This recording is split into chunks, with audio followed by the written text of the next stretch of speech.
I hope that you're ready for a considerable Bible history lesson today, because the last couple of chapters of 2 Kings contains one of the most studied periods of Israelite history, certainly one of the most pertinent and fascinating for modern Christians and Jews to learn about. Now, if we were to give a name to this overriding theme of King Josiah's life and his determined purpose, it would have to be rediscovering the Torah.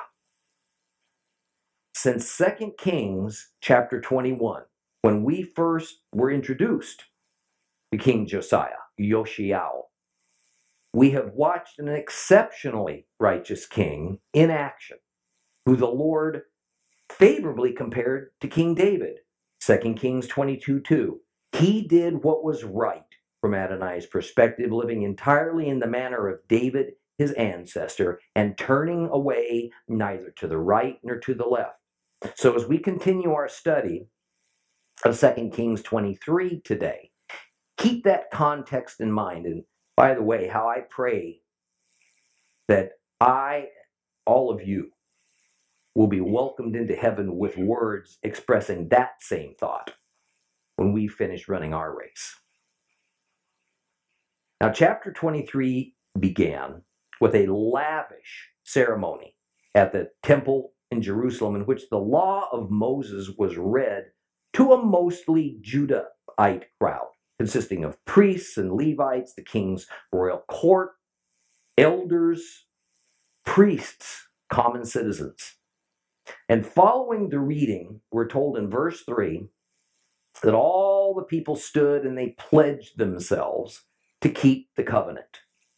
Now, immediately thereafter, a program of thoroughly ridding the Temple Mount, Jerusalem, all of Judah of idols and pagan worship practices was initiated by King Josiah's administration. Priests to the various false gods, mostly non-Levites, were killed. Other priests, Levites, who worshipped Jehovah but at unauthorized high places, Bamot, they were essentially fired. Josiah didn't stop there. He next went into the former northern kingdom of Israel, where there were small remnants of the 10 tribes that had somehow escaped exile to Assyria many years earlier, and he did the same thing. He also attempted to set himself up as king over that region with the idea that he would reunite all the 12 tribal districts and recreate a unified kingdom of Israel as it was under Kings David and Solomon. But in that effort, he did not succeed. And in hindsight, we can see that it was because in God's master plan, it was not yet time. The next thing King Josiah did is what we're going to examine today. So, open your Bibles to 2 Kings 23. And we're going to begin at verse 21. If you have a complete Jewish Bible, that is page 431. 431. We're going to start reading at verse 21. The king issued this order to all the people: observe Pesach, Passover, to Adonai your God, as written in this scroll of the covenant. For Passover had not been so observed since the days when the judges ruled Israel, not during the times of any of the kings of Israel or of the kings of Judah. But in the 18th year of King JOSIAH, this Pesach was observed to Adonai in Jerusalem.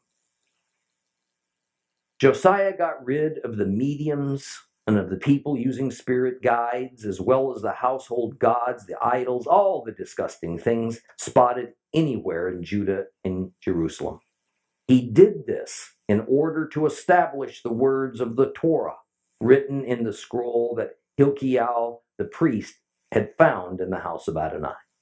No previous king was like him, because he turned to Adonai with all of his heart, all of his being, and with all of his power, in accordance with all that the Torah accordance with all the Torah of Moses, nor did any king like him arise afterwards. Nevertheless, Adonai did not turn away from his fiercely raging, furious anger that burned against Judah because of all the things Manasseh had done to provoke him. And then Adonai said, just as I removed Israel, I will also remove Judah out of my sight. I'll reject this city, which I chose, Jerusalem, the house concerning which I said, my name will be there. Other activities of JOSIAH and all of his accomplishments are recorded in the annals of the kings of Judah. Now, during his time, Pharaoh Necho, king of Egypt, went up towards the Euphrates River to attack the king of Ashur. And King Josiah went out to oppose him. But at Megiddo, Pharaoh spotted Josiah and he killed him. His servants carried his dead body from Megiddo to Jerusalem in a chariot, and they buried him in his own tomb. The people of the land took Jehoiachaz, the son of JOSIAH, and anointed him, made him king in his father's place. Jehoiachaz was 23 years old when he began his reign. He ruled for 3 months in Jerusalem, and his mother's name was Hamutal, the daughter of Jeremiah, from Libnah. He did what was evil from Adonai's perspective, following the example of everything his ancestors had done.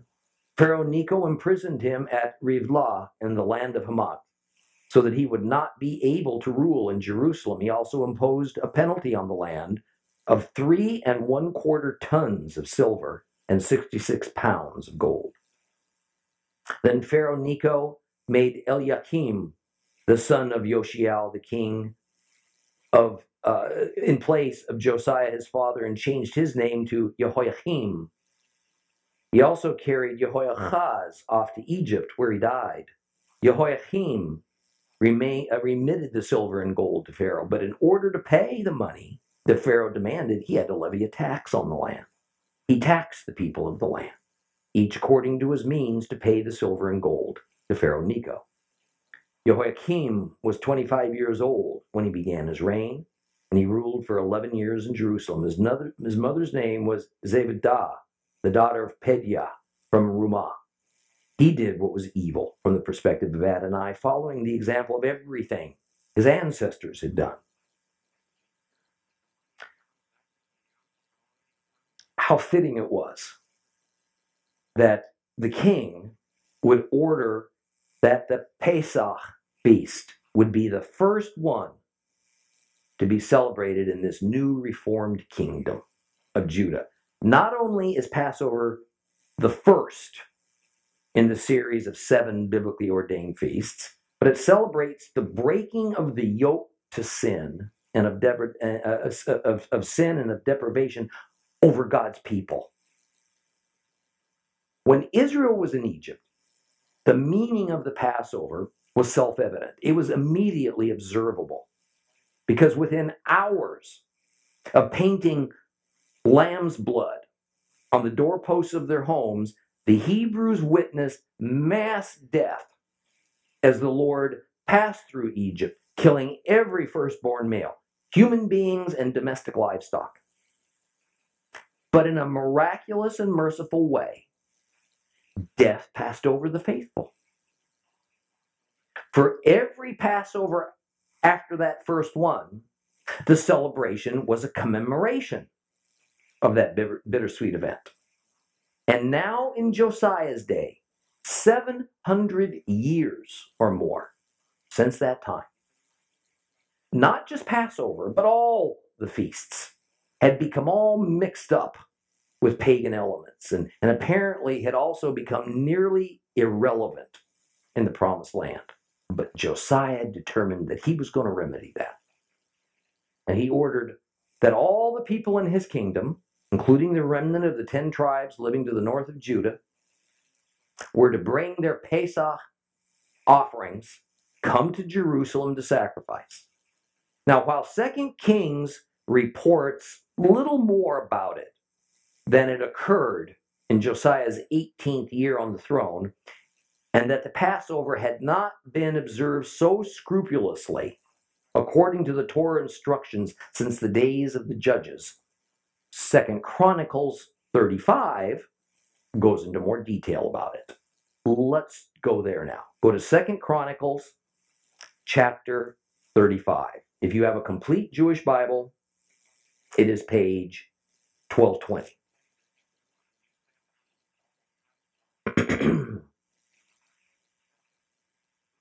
Second Chronicles chapter 35. We'll read the first 19 verses. JOSIAH kept Pesach to Adonai in Jerusalem. They slaughtered the Passover lamb on the 14th day of the first month. He assigned the Kohanim, the priests, to their posts. He encouraged them to perform the service of the house of Adonai. To the Levites, who were teaching all Israel and were holy for Adonai, he said, "Put the holy ark in the house which Shlomo, the son of David, king of Israel, built. After this, you'll not have to carry it again.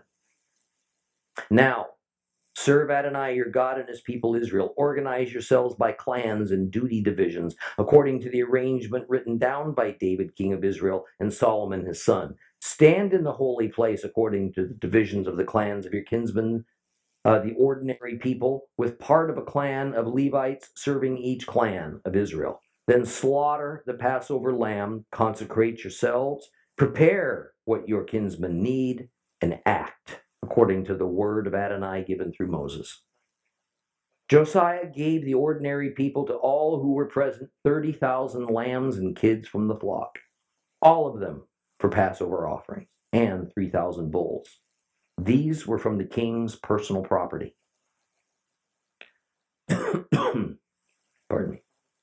Also, his leading men voluntarily gave to the people and to the priests and to the Levites. Hilkiah, Zechariah, and Yechiel, the rulers of the house of God, gave the priests 2,600 lambs and kids and 300 oxen for Passover offerings. Conaniah, his brothers Shemaiah and Nathaniel, and Hashaviah, Yael, and Yozavad, the head Levite, gave the Levites 5,000 lambs and kids and 500 oxen for Passover offerings. So the service was prepared, and the priests stood at their posts, and the Levites worked in their divisions in keeping with the king's order, and they slaughtered the Passover lamb. And the priests splashed the blood which they received from the Levites, and the Levites skinned and butchered them. They removed the portions to be burned in order to give them to the divisions of the clans of the ordinary people to present to Adonai as written in the scroll of Moses. They did the same with the oxen. They roasted the Passover lamb over fire according to the rule. And while they boiled the holy offerings in pots, kettles, and pans and carried them quickly to all the ordinary people, afterwards they prepared food for themselves and for the priests. Because the priests, the descendants of Aaron, were busy till nightfall offering the fat and the portions to be burned up. And this is why the Levites prepared food both for themselves and for the priests, the descendants of Aaron. The singers, the sons of Asaph, were at their posts as ordered by David. Asaph, Heman, and Yedutun, the king's seer. The gatekeepers were at every gate, and they did not need to leave their post because their brothers, the Levites, prepared food for them. Thus, all the service of Adonai was prepared the same day for observing Passover and offering burnt offerings on the altar of Adonai in accordance with the order of King Josiah. The people of Israel who were present observed the Pesach at that time and the festival of Matzot for 7 days. No Pesach like that had been kept in Israel since the days of Shmuel the prophet, and none of the kings of Israel observed a Passover such as Josiah observed, with the priests, the Levites, all of Judah, those of Israel who were present, and the inhabitants of Jerusalem. This Passover was observed in the 18th year of JOSIAH. The rabbis note, I love this, that one of the foundational principles of Passover is that it is kept in the springtime when the earth comes back to life following a long season of death and dormancy. Little could better characterize the spiritual condition of God's chosen people at this time than death and dead and dormant. This gives us another good illustration of just how Christ went to the cross on Passover in order to fulfill the highest meaning of it. He came as springtime to revitalize a dead and dying world with new life. An entire planet, not just Israel, has been living in a spiritual state of death and dormancy since the moment Adam and Eve disobeyed the Lord's commandment and sin entered the world. And yet, a Passover has been provided for the taking for everyone who bends their knee to the Father and appropriates the blood of the divine Lamb, Yeshua. And how right and good and obedient it is for all believers to celebrate Passover annually, not so much to remember Israel leaving Egypt, but rather to remember the moment that each of us painted the doorposts of our lives with Messiah's atoning blood. And so God has passed over us for the eternal death that all others, without exception, are going to suffer. Now, 2 Chronicles 35:1 tells us that Josiah's Passover was celebrated on the 14th day of the first month. This means that this Passover was celebrated on the correct biblically ordained day, the 14th day of Nisan. Now, Josiah was not the first king in Judah to try to righteously reinstitute the biblical feasts. King Hezekiah did so a century earlier, but something wasn't quite right about it. In 2 Chronicles 30:1-5, we read this.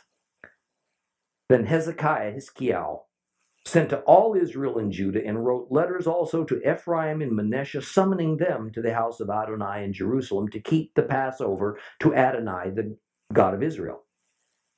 For the king, his officials, and the entire Jerusalem community had agreed to keep the Passover in the second month. They had not been able to observe it at the proper time because the priests hadn't consecrated themselves in sufficient number. Also, the people had not assembled in Jerusalem. The idea seemed right to the king and to the whole community. So they issued a decree that it should be proclaimed throughout all Israel, from Beersheba to Dan, that they should come to keep the Passover to Adonai, the God of Israel, at Jerusalem, for only a few had been observing it as prescribed.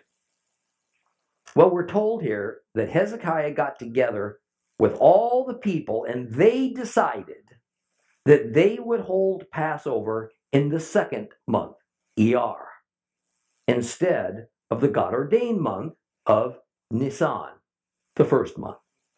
So while they had good intentions, in fact, they just picked for themselves when they wanted to observe the Passover.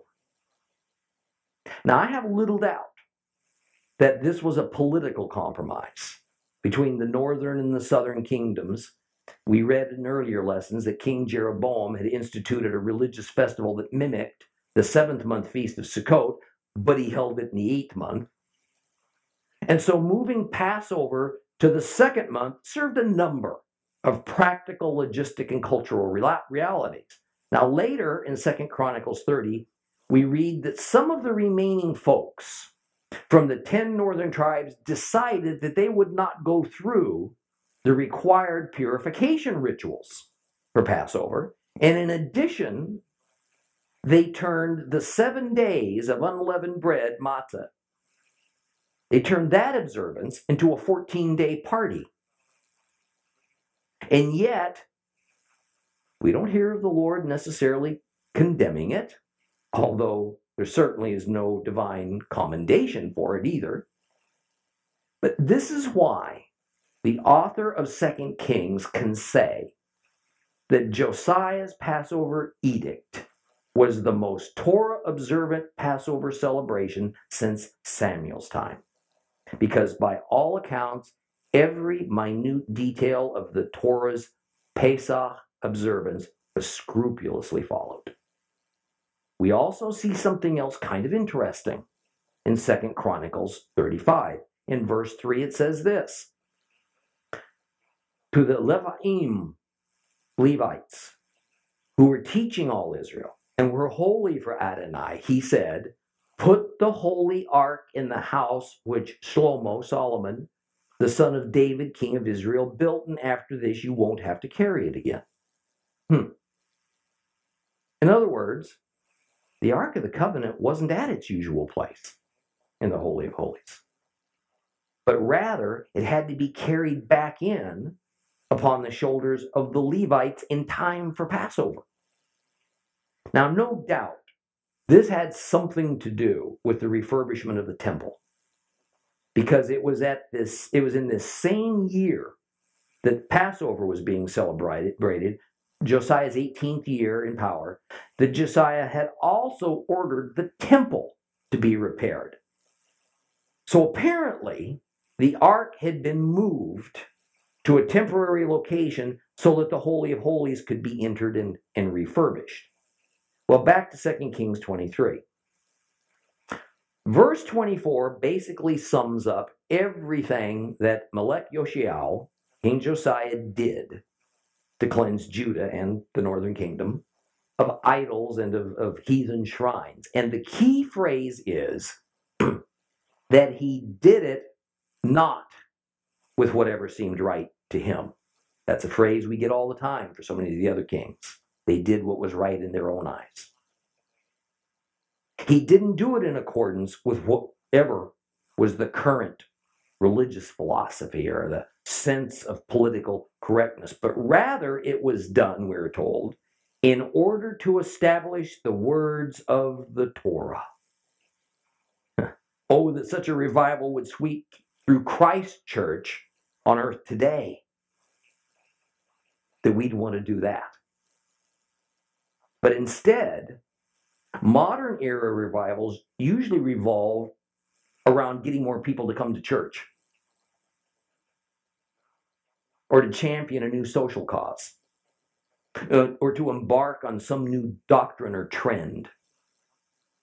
Yet Josiah saw that whatever small chance there might have been to reform the hearts of his people was bound up in learning God's actual word and in doing it. But as Jeremiah and Zephaniah and Habakkuk all report, this was a nation of people devoid of shame. Their hearts were so hardened, their desires were so corrupt, that no amount of listening to Moses' words or chastening by God's prophets or mechanical obedience to rituals, laws, and commandments or participating in biblical feats, none of this was going to change them. Even so, Josiah was exactly right to do what he did. All any human leader can do is present the people with the divine truth and urge them to follow it. What people decide to do is up to them.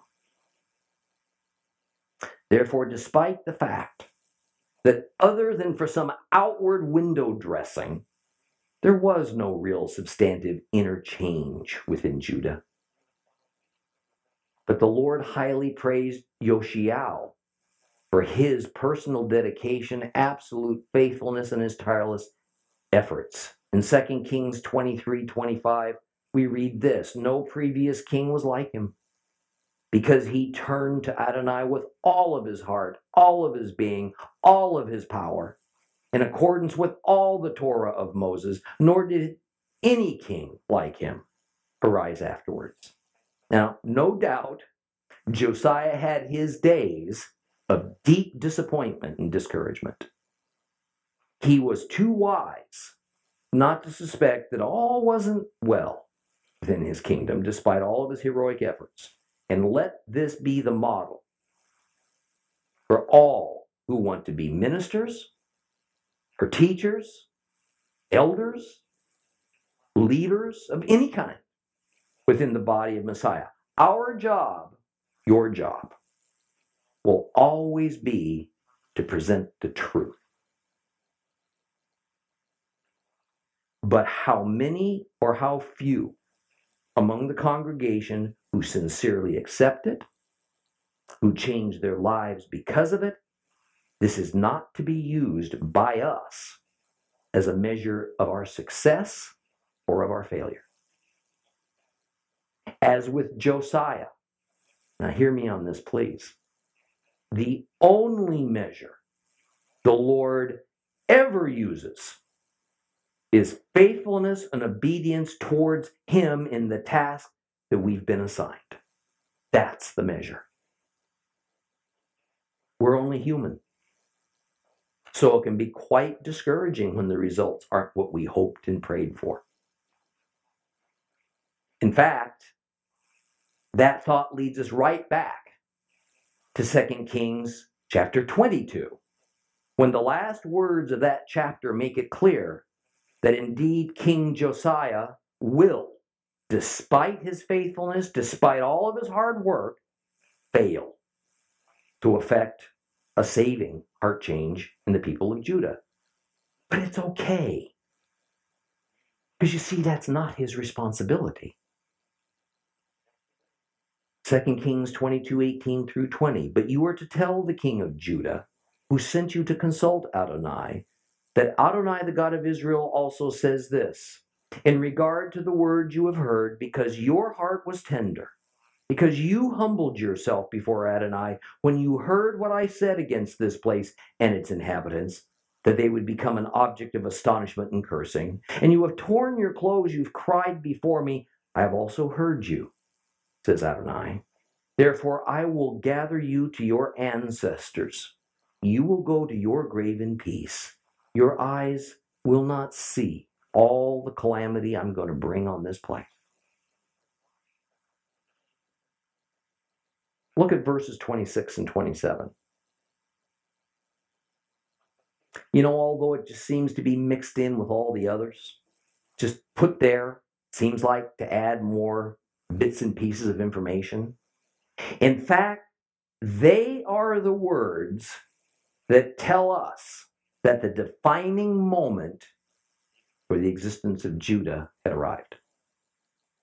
Jehovah saw all the beautification of the temple, the frantic removal of pagan shrines and altars, the excited people congregating together to hear his word from the Torah, and their unity in saying amen to it. He observed with pleasure the smashing of idols, of the Asherah poles, and still he came to the judgment that nothing of a spiritual substance had changed for the better within the people of Judah.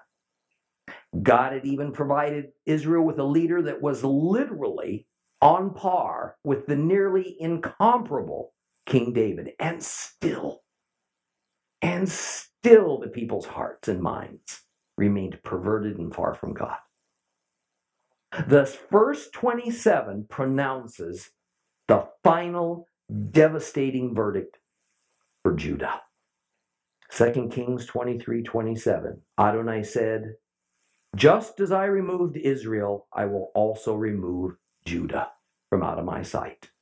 I'll reject this city which I chose, Jerusalem, and the house concerning which I said, my name will be there.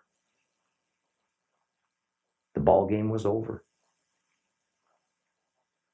All that remained was for the many players that the Lord had prepared for their various roles in removing Judah from the land to act upon the Lord's mysterious, undetectable, and irresistible unction within them. But something else remained undone as well. The fulfillment of God's promise to righteous King Josiah that he would not be alive to witness the horrific end to all he had dedicated his life to preventing.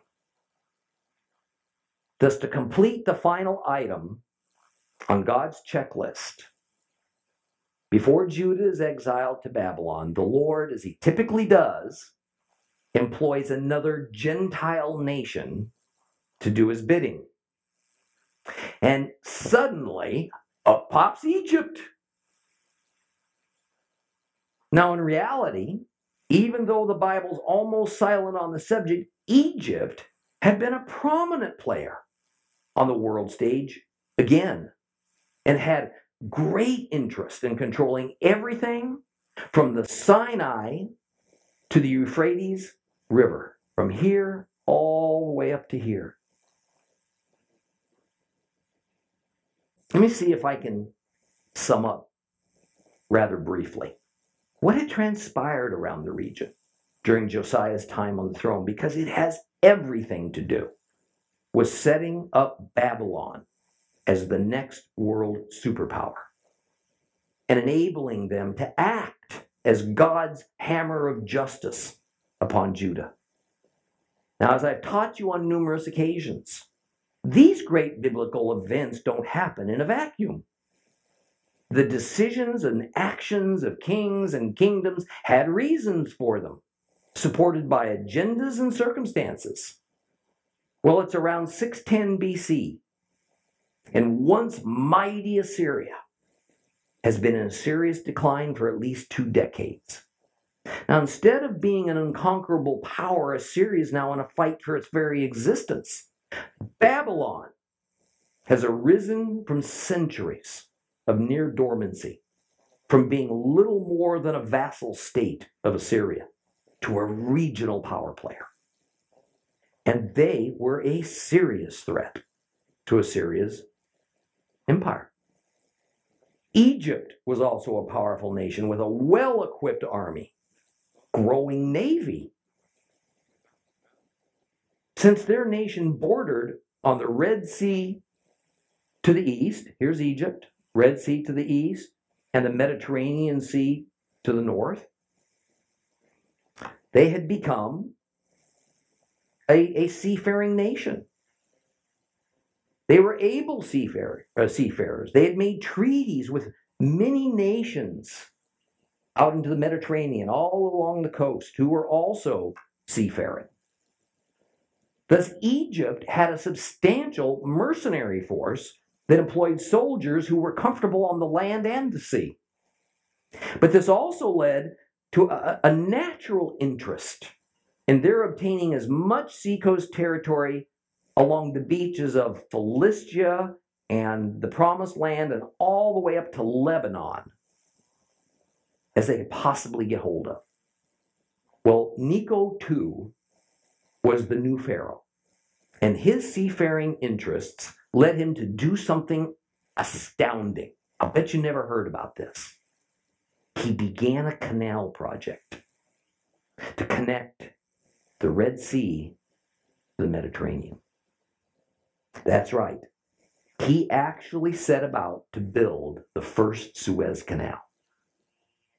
Ancient records show he nearly succeeded. More than 120,000 laborers died trying. Necho II was the pharaoh of Egypt at the same time that Nabopolassar was the king of Babylon. They were rivals. They both hoped one day to take over the empire that Assyria had established, but now was in the process of losing. For the moment, however, Egypt was an ally of Sin-Sharash-Kun, king of Assyria, with Nabopolassar's Babylon, however, was at war with Assyria, and therefore also with Egypt. Well, just a few years before this, Nabopolassar led expeditionary force along maps down, isn't it? Along the Euphrates River, in hopes of capturing one by one towns and cities that were up to now loyal to Assyria. By now, the kingdom of the Medes had aspirations of regional power, and they allied themselves with Babylon to finish taking down Assyria. Together, they marched to what had been the Assyrian stronghold of Haran. They conquered it. They forced the Assyrians to retreat northward to Carchemish. And in a couple more years, the Babylonian and Mede forces made a move to take Carchemish, which, if successful, would signal the end of Assyrian dominance and make Babylon essentially the undisputed ruler of all of Mesopotamia. With that as a background, let's pick up at 2 Chronicles 35, verse 20. We had just finished at 19. So just go back to page 1221. We're going to read the last part of 2 Chronicles 35, starting at verse 20.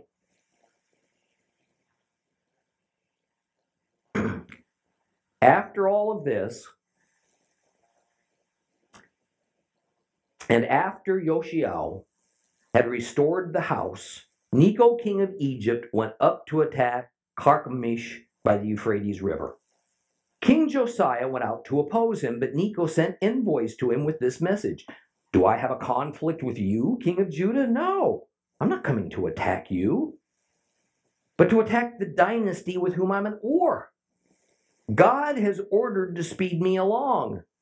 So don't meddle with God, who is with me, so that he won't destroy you." Nevertheless, JOSIAH was determined to go after him. He disguised himself in order to fight against him and wouldn't listen to what Necho said, which was from the mouth of God. Then he went to fight in the Megiddo Valley. There archers shot King Josiah. And the king said to his servants, "Take me away, because I'm badly wounded." So his servants took him out of the chariot, transferred him to the second chariot, and brought him to Jerusalem. But he died, and he was buried in the tombs of his ancestors. All Judah and Jerusalem mourned Josiah. Jeremiah composed a lament for Josiah, and all the men and women singers have sung of Josiah in their laments until this day. They made singing them a law in Israel, and they are recorded in the laments. Other activities of Josiah and of all his good deeds, in keeping with what is written in the Torah of Adonai, also his accomplishments from beginning to end, are recorded in the annals of the kings of Israel and Judah. So, here we find Pharaoh Necho was marching his army northward from Egypt along this highway that is usually called the Via Maris. The same one, by the way, that the Lord told Moses to avoid in their Exodus. A little above Ashdod, he cut inland towards the Jezreel Valley, where he planned then on continuing up northward, all the way up to help his ally Assyria defend Carchemish from the Babylonians. The battlefield he marched through the Jezreel Valley, in the end times is called Armageddon. Well, now, for some unnamed reason, King Josiah of Judah inserted himself into this equation, and he decided that he was going to try to halt Egypt's progress through the Promised Land. Now, verse 21 has Necho sending envoys to JOSIAH, asking him why he wanted to do battle with Egypt, since Egypt had no intention of doing any more than marching through Judah and then through the former northern kingdom territory en route to Carchemish. And Necho went so far as to say he had no bone to pick with Judah. He said bluntly that his enemy was in Carchemish. And then he began telling Josiah that God, Elohim, wouldn't want Josiah to impede Necho. And in fact, God, Elohim, was on Necho's side. Now, there's been lots of academic conjecture regarding this short passage to explain, first, why Josiah decided to take on Necho. And second, was this God reference meant to point to Israel's God or to Egypt's God? Now, I think both matters are actually fairly easily resolved. Let's start with the second question first. I'm in complete agreement with Keel and Delitzsch that the term God, here Elohim, is obviously referring to Jehovah, God of Israel. Pharaoh didn't have a god. Rather, the Egyptians had many gods. So Necho was necessarily meaning Israel's God. Even so, we don't necessarily have to take the view that some commentators do, that Jehovah indeed spoke to Necho because Necho said he did, and told him that he was on his side and he should march through the promised land.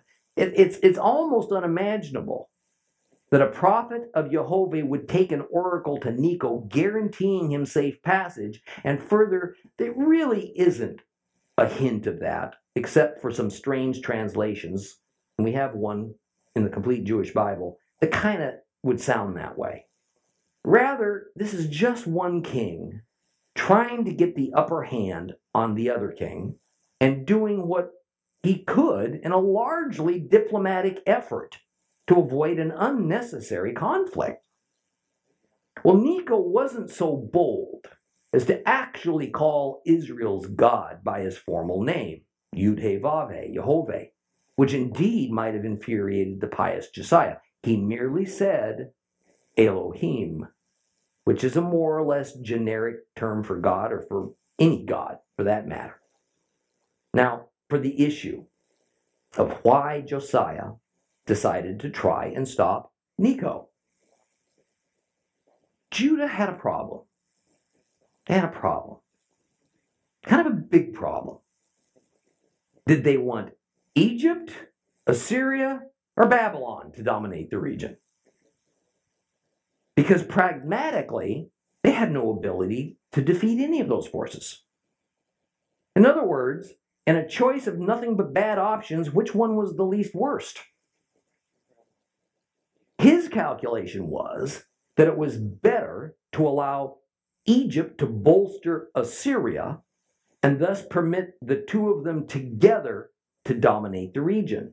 It was well known that Egypt was going to want to control the area where Judah was located, especially the coastal areas, for all the reasons I mentioned earlier.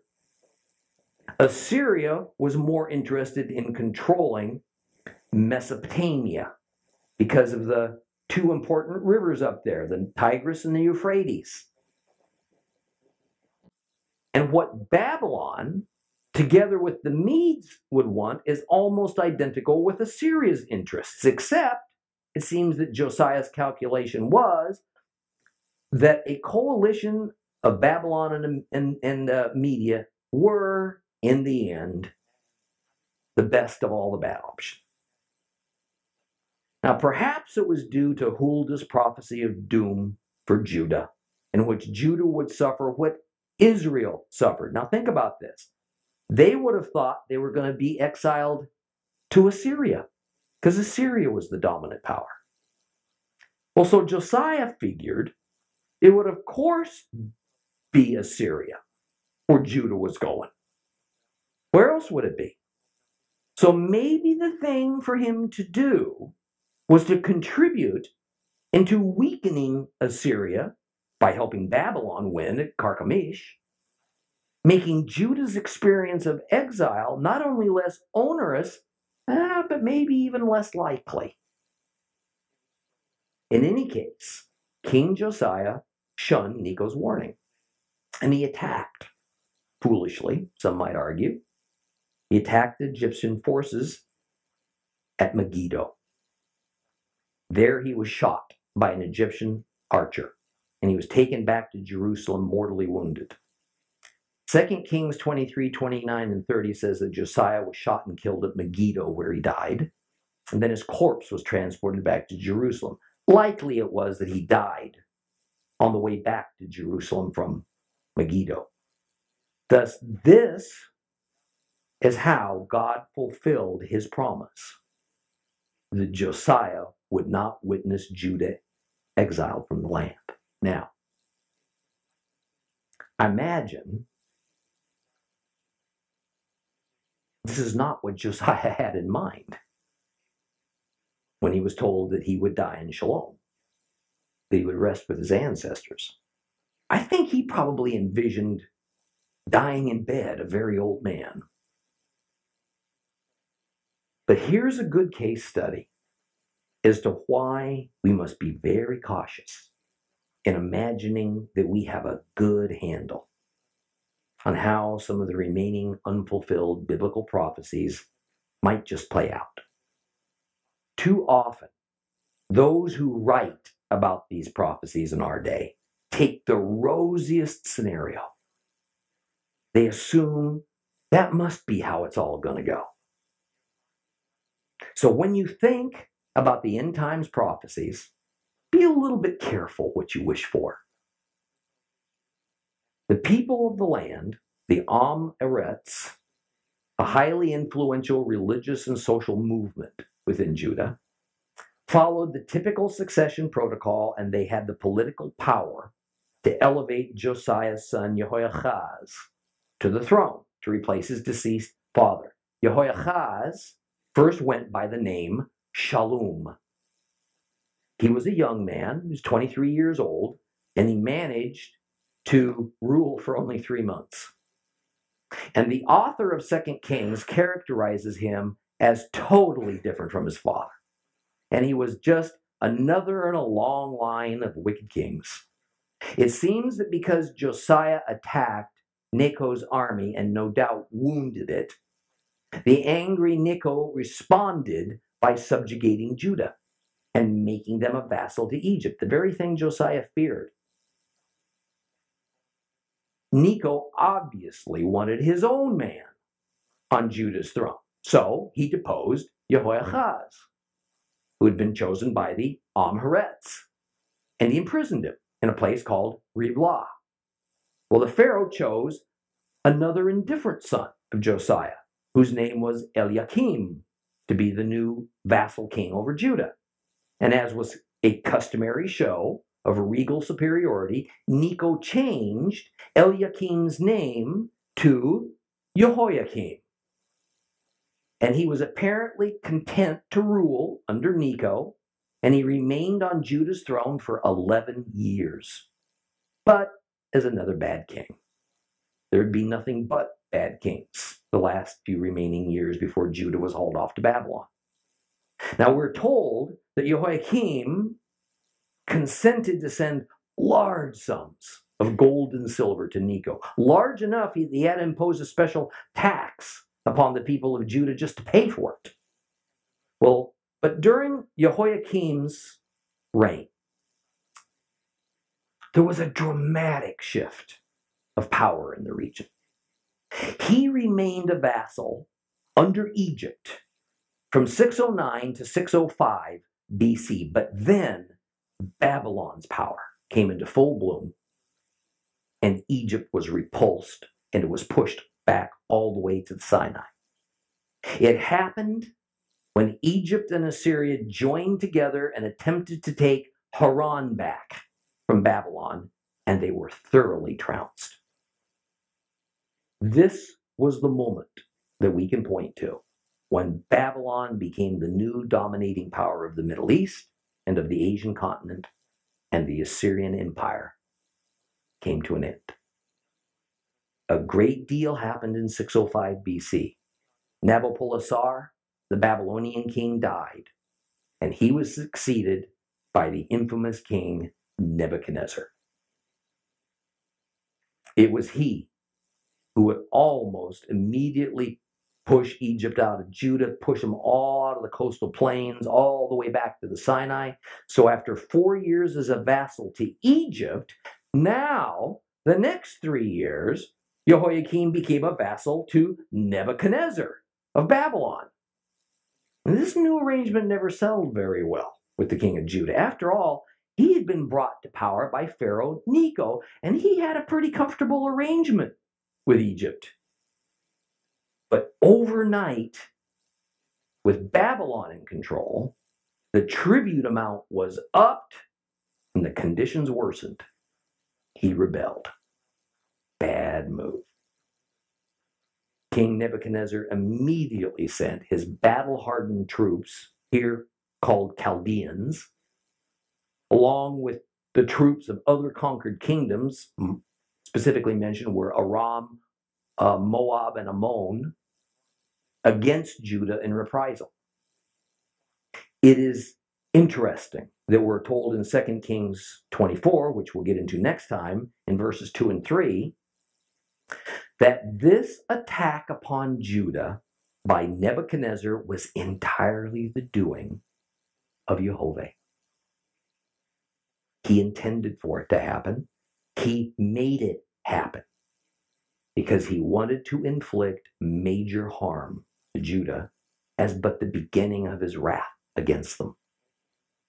And next week, we're going to talk about all this in some detail because it exposes a side to God and how he operates that most Christians either cringe at or simply deny. And they say God changed. He doesn't operate like this any longer. Please rise.